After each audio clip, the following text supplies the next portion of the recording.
Nah, sudah banyak sekali Viostin DS dan Voltaren saya konsumsi, dan kemungkinan itu akan berdampak terhadap ginjal saya dan mungkin akan memperparah lagi.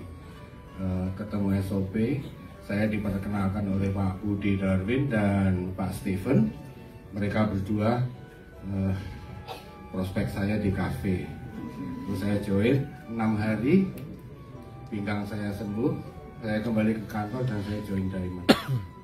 Nah, dan seterusnya dan seterusnya.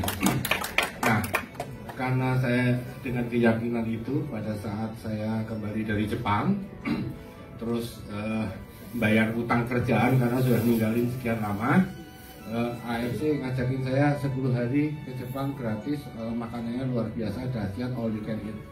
Ya. Oleh karena itu perlu bawa SOP banyak, karena ya untuk mencegah, karena makanan yang dahsyat itu seperti Indonesia ini memang perlu suplemen yang didesain khusus untuk orang Indonesia.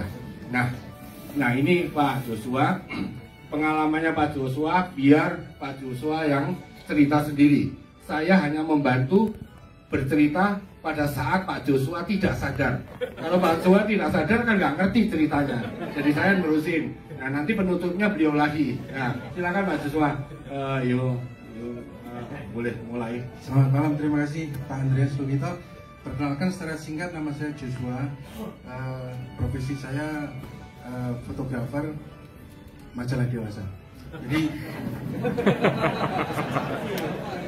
Jadi di dunia saya berkecimpung dengan motret wanita-wanita cantik di seluruh Jakarta dan Indonesia. Dia bilang size does matter.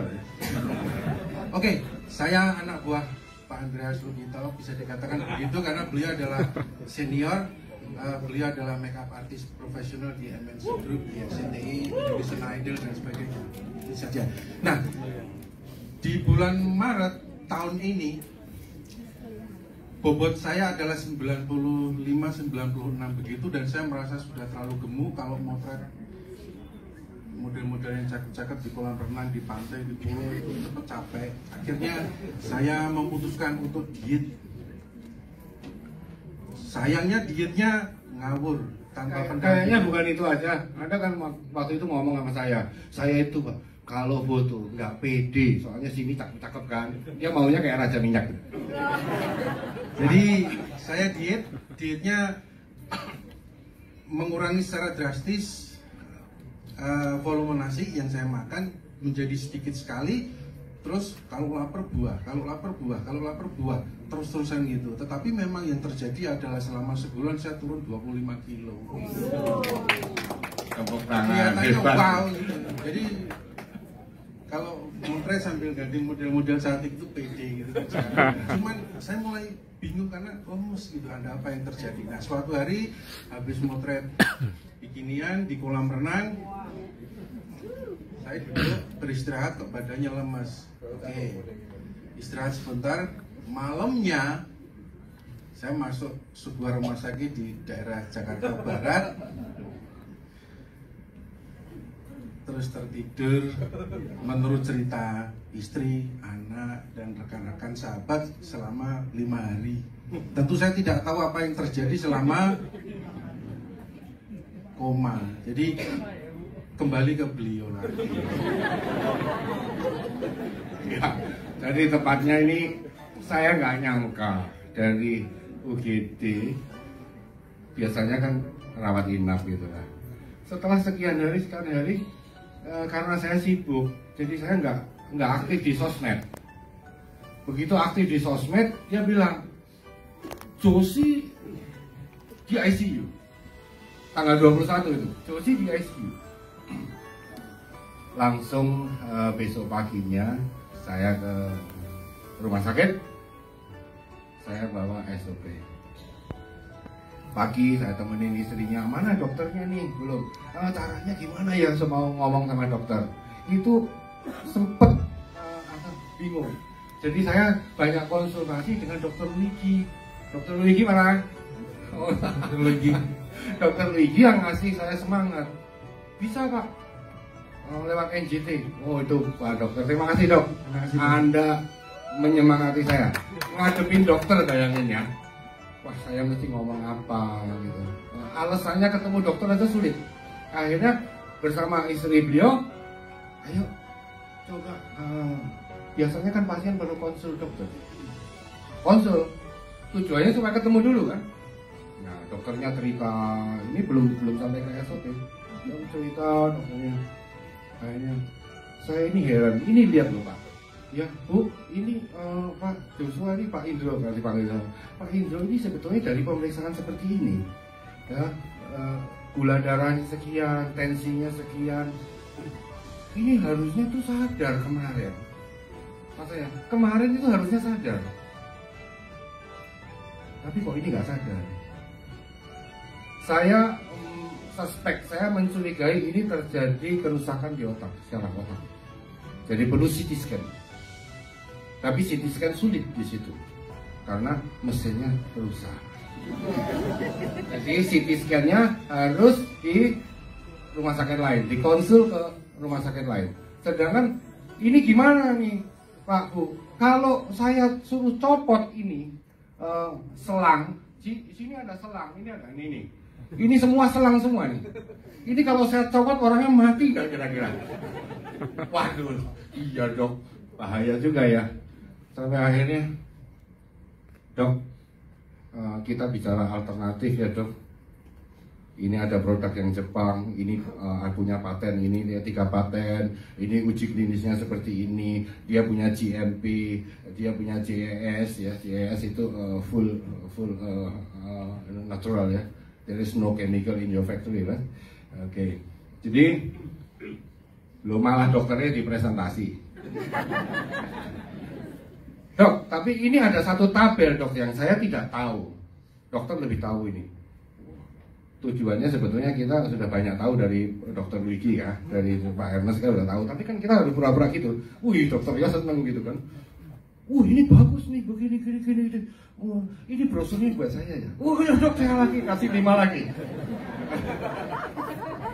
Akhirnya gimana dok? Kalau kita nggak lakukan ini dok, kira-kira feeling guilty nggak? Kita tahu bahwa ini bisa nolong, khususnya saya dok. Saya tahu ini bisa nolong Pak Josi teman saya. Kalau kita nggak lakukan, takutnya feeling guilty. Gimana dok? Nothing tulus dok ya. Kita coba ya dok. Ayo dok, support. Akhirnya dokter, saya bilang dok, setuju dok. Oke, saya dukung. Tapi saya bukan dokternya ICU. Saya dokter internis. Ya memang dokternya ini, tapi bukan kan di ICU ada dokter lagi, ya kan? Waduh, ini urusan lain lagi kan? Ya udah. Terus dokternya ICU itu kapan bisa ketemu? Oh nanti malam jam 9 biasanya saya datang. Ternyata saya ketemu jam setengah 11 malam. Ketemu. Tapi tadi sama dokter yang pertama itu senior sekali. Dok, saya boleh ya dok ya menggunakan nama dokter. Nanti kalau ketemu sama dia, dokter Anu sudah mendukung gitu. Oh ya silakan. Aman, berarti loh. Nah, dokter yang kedua datang muda, sedikit. Alot, harus ekstra hati-hati bicara. Takutnya kalau kita bicaranya terlalu menggurui, nanti malah nggak jadi. Ya.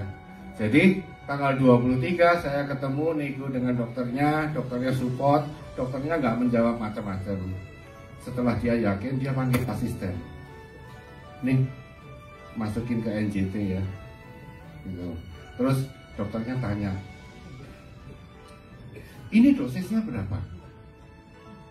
Dok, ini nggak ada dosis dok. Ini makanan, no little dosis. Ya, gimana dok? 4 pagi 4 sore 4 saset pagi 4 saset sore dengan catatan apa? Saya udah ngerti kan itu kan kira-kira nggak bisa banyak gitu loh. Yang disetujuin berapa? Jadi kita kasih itu biar ditawar gitu loh maksud saya gitu. Sama dokternya dia bilang ini berapa gram? 3 gram per saset. Terus dia bilang kalau 3 gram per saset 4 saset berarti 12 gram. Itu cairannya cuma sedikit, nanti ngejam di selangnya gimana? Dia bilang gitu. Oh ya bener juga ya. Akhirnya ya wis dok, 2 pagi 2 sore. Oke, 2 pagi 2 sore. Dalam hati kan aman gitu. Tadi tujuannya juga gitu, tapi saya ngomong 4 dulu. Akhirnya setuju. Panggil asisten. Ini gini dia mau istilah kedokteran saya nggak tahu. Ini campur ini. Oh ya, sebentar. Ini kalau nanti kena susu bagaimana? Tahan nggak SOP ini terhadap susu? Saya belum pernah dapat pencerahan itu, tapi ya karena nekat aja ngomong. Ini natural, jadi pakai susu nggak apa-apa. Yang takut kena susu itu kan yang chemical, betul lah? Nah, sorry dok, saya ngelancangin, nggak ada. Saya sering tuh telepon dokter Diki, udah semangat, lu disuruh tekan surat nggak? Enggak, good, bagus. Waduh, dokter Diki tuh. Saya terus terang susah lah waktu itu ya. Oke, jadi tanggal 23 pagi mulai dimasukkan ke NJT 2 saset. Nah ini, oh ya, tanggal 27 ya, 27 saya ditelepon, 27 apa 26 ya, saya ditelepon sama istrinya. Pak, istrinya, oh ya kira-kira udah tahu ya gimana ya. Josi sadar. Kawan, yo tadi malam jam 8:30 Josi sadar. Oke, good, cukup. Ya, cukup. Besok saya ke sana. Ya. Nah, selanjutnya Josi sudah sadar. Silakan lanjutin. Begitu sadar, saya bingung. Pertama tentu agak meraba-raba siapa gitu. Jadi misalkan begitu melek, kan model-model saya datang, jadi rumah sakit itu bingung kok wanita kok cakep-cakep seksi-seksi semua gitu. Iyalah model majalah populer kok gimana. Nah, begitu datang, tapi menurut mereka, ya misalkan nih namanya Cynthia, saya panggilnya Dinda gitu. Jadi keliru-keliru semuanya gitu. Menurut Om Andreas barangkali belum pulih semuanya gitu. Tapi lewat istri saya, beliau memberikan apa itu namanya dosisnya itu 2 pagi, 2 maghrib ya? Sore ya gitu ya. Jadi itu yang saya lakukan. Terus ya puji Tuhan, alhamdulillah berangsur bisa pulih kembali dan sekarang ada di hadapan sini. Terima kasih. Ya, saya udah sering dia sudah beraktivitas lagi karena sudah banyak cantik-cantik di sosmed. Oke, terima kasih Bapak Ibu.